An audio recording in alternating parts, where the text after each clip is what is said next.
Eu vejo a ação e o que vai ser... O Flávio Bolsonaro já fez um compromisso, algumas vezes publicamente, de que o dever de casa número 1 vai ser colocar as contas em ordem, né, e recuperar a credibilidade do Brasil, propondo uma PEC onde, ainda no governo de transição, vai usar o capital político ser eleito para isso, mas, assim, mais do que a PEC academicamente certa, a gente tem que estar aproximadamente certo na direção, mas principalmente com uma capacidade de execução política forte.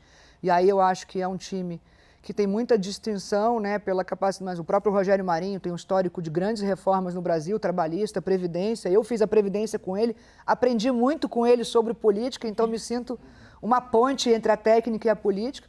O Flávio é um cara reconhecido pela capacidade de diálogo que tem, está há 20 anos na vida pública, e certamente a gente vai ter uma maioria de centro-direita no Congresso.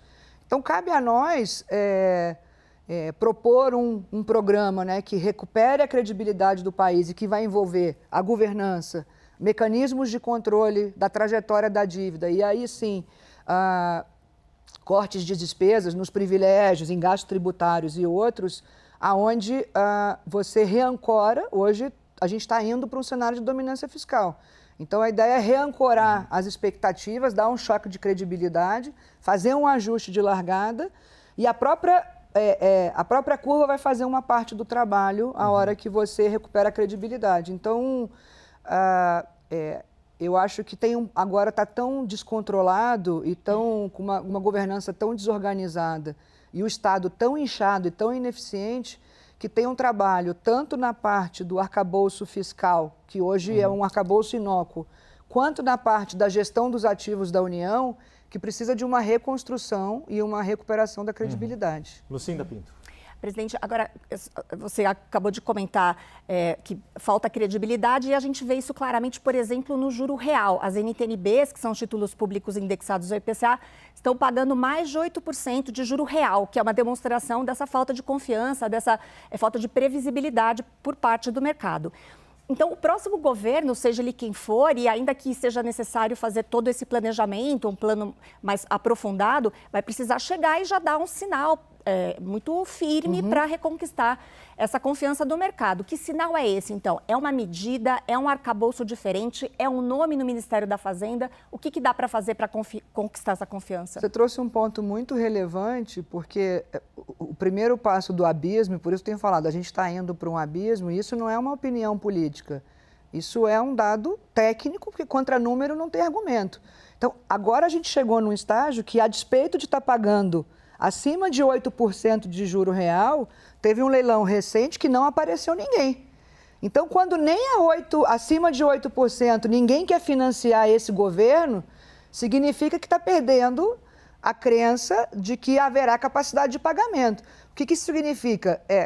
Você está endividado no consignado, aí você vai para o cheque especial, aí você vai para 3 cartões de crédito. Quando não tem mais nenhum banco querendo te financiar, vai para o agiota. Então, isso é um sinal claro, não é uma opinião da Dani, de que este governo perdeu a credibilidade em relação aos credores, quando você vê um leilão que, com uma taxa que é espetacular para um rentista, você vai dobrar o seu capital com dinheiro parado, financiado pelo governo num prazo curto, né? Isso é um desafio para você ter alocação de capital produtivo para gerar riqueza, renda e emprego, é um sinal muito ruim.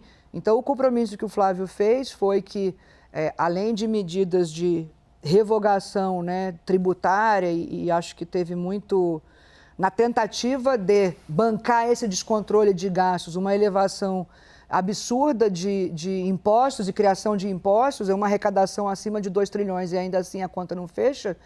O compromisso que ele fez é que, além desse revogaço, né, e de uma simplificação tributária brutal, que a gente traga uma PEC nesses 3 pilares que eu falei, que vai ser governança, mecanismos de controle de trajetória, um corte de despesa e, principalmente, uma reorganização da estrutura, enxugando a máquina que esse governo criou. Não é razoável você ter 40 ministérios, cada um com um RH, com um centro de viagem, com um de compra. Então, a gestão está muito obsoleta, precisa dar um choque de modernidade, de eficiência na despesa, porque existe um descaso com a coisa pública muito grande. Qualquer empresa, eu que fui do setor privado a vida inteira, abri várias gestoras, qualquer empresa hoje que está em múltiplas unidades, ela tem um centro de serviço compartilhado. né? Você pode ter uma universidade, uma fábrica, você está em 5 estados e você tem um centro de serviço compartilhado, ainda mais agora com inteligência artificial e com tudo que tem de tecnologia. O governo não tem um centro de serviço compartilhado na esplanada dos ministérios. Cada um dos 40 ministérios tem um centro de compra, tem um centro de viagem, tem um RH, tem um cerimonial, ainda tem carreiras totalmente obsoletas, assoprador de vidro, datilógrafo, ascensorista. Então, assim, eu acho que isso... Não existe dinheiro de Estado, né? Existe dinheiro do pagador de imposto e patrimônio dos brasileiros. O governo é um gestor de serviço de recursos de terceiros e a gente tem que estar ali a serviço. Você vai lá para servir, você não vai lá para enriquecer. Então, eu acho que precisa retomar esse espírito público e uma eficiência na gestão desses recursos, que aí vai ser um pilar importante para atacar logo de início. Então, a primeira coisa, a ordem do dia, o Flávio tem 2 prioridades, que é justamente, isso vai ser através de uma PEC, e além dessa PEC, ele tem falado muito, e ele e o Rogério fizeram a PEC que ele pautou do fim da reeleição, justamente porque ele entende a reeleição uma dispersão de foco em relação ao legado e sim um foco maior na próxima eleição. Então, ele quer deixar esse legado para o Brasil de que se aprove o fim da reeleição, que foi criado pelo ex-presidente Fernando Henrique lá atrás e que se mostrou não eficiente para o Brasil, porque você já entra num mandato pensando no próximo e acho que o legado é que tem que ser o foco. Então, isso, a ideia dele também, e ele tem falado muito, de que vai usar esse capital político do início, né, que você chega com a força de quem foi reconhecido majoritariamente na urna, para que essas 2 coisas sejam os pilares essenciais para o resto das medidas. Então, precisa de uma arrumação de casa. Passar para Jussara Soares fazer a pergunta. Tudo bem, Jussara? Tudo jóia. Presidente, aproveitar um gancho do que você estava dizendo, né? Que o Flávio já se comprometeu em suspender, propor uma nova reforma tributária. Queria que a senhora detalhasse um pouco melhor isso. O que vai ser? Vai revogar a reforma tributária aprovada? E o que propõe de diferente? Quais avanços o Flávio se compromete? Ele não se comprometeu em revogar. A reforma não será revogada. O que aconteceu nessa reforma é que, então assim, a gente não é contra o IVA, né? O IVA é um modelo de simplificação tributária que as nações prósperas e desenvolvidas do mundo utilizam.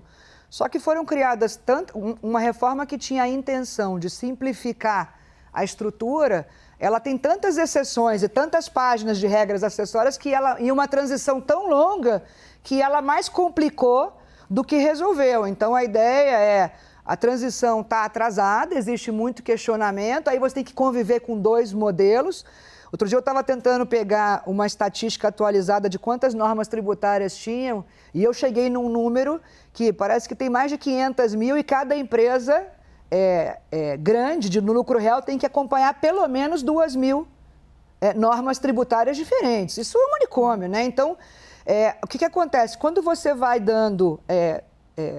aceitando lobbies, né, setoriais e criando excessos, cada privilégio que você cria para um setor, você gera uma conta maior para quem não fez isso. Então, eu acho que a questão não é o arcabouço da reforma em si, Jussara, e por isso ele tem falado de uma suspensão temporária, porque precisa da reforma agora, para que de fato a gente implemente algo que tenha uma alíquota, né, efetiva palatável, porque a hora que você faz essas exceções, o próprio governo já assume que esse IVA vai ser de pelo menos 26% a 30%. E acho que ninguém tem dúvida disso.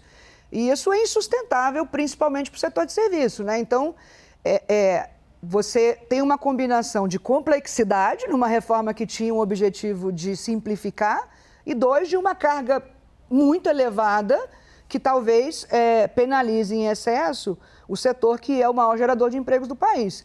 Então, a gente está com um grupo técnico, né, de tributaristas, especialistas, eu não sou especialista na matéria, mas justamente nessa revisão para que você faça uma regulamentação acessória que não veio. Então, eles fizeram a PEC.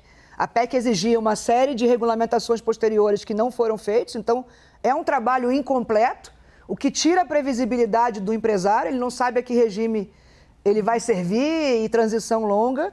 Então, assim, o objetivo é uma simplificação e uma viabilização para que aí sim você tenha um sistema mais eficiente, mais simplificado para os empresários, para o setor produtivo. Então, esse é o espírito.